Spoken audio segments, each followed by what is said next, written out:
Ырайымдуу жараткандын ысмы менен. Мен өзүмдүн диний, илимий жолумда көптөгөн китептерге илимий редактор болдум. Адатта ал китептердин авторунун акыйдасына, мазхабына жана илимдеги манхаж багытына маани берип, китептин урунтуу жерлерине көңүл коюп окуп чыкчумун. Көп учурда өзүмдү китептин катасын издеп жаткандай сезип, оңтойсуз абалда жаралчу. А бирок даңктуу аалымыбыз Абдишүкүр Аажыбыздын «Адам адеби» китеби мени өзүнө толук багындырып алды. Тагыраагы өзүн толук окуп чыгууга, жөн эле кургак окуу эмес, рахаттануу менен окууга китептин усулу, бай мазмуну жана тилинин таттуулугу мажбурлады.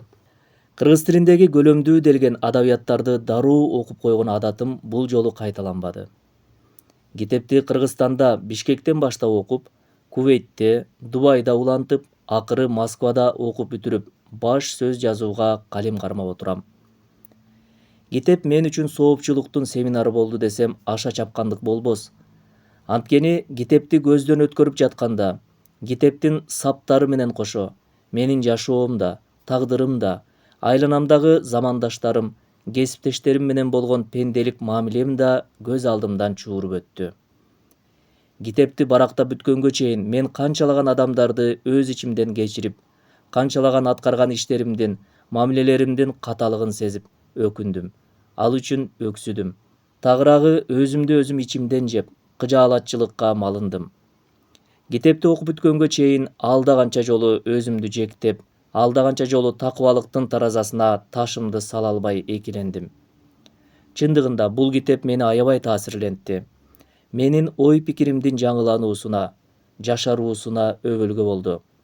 Өзүң таткан даамды, көргөн жакшылыкты өзгөлөргө ыраа көрүүнүн сүннөттүгү жалпыга маалым.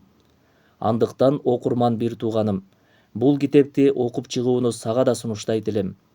Китепти жөн гана барактап коюунун өзү жеткиликтүү болбойт. Өзүңдүн жашооңду, тарыхыңды китепке салып, салыштырып оку. Китепти бир күндө же бир жумада окуп бүткөрүүнүн да кереги жок. Эң негизгиси акыл калчап, өзүңдү маңдайыңа байлап оку.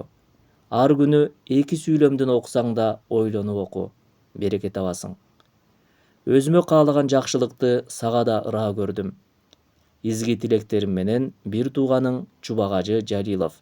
Москва шаары 25 март 2017 жыл.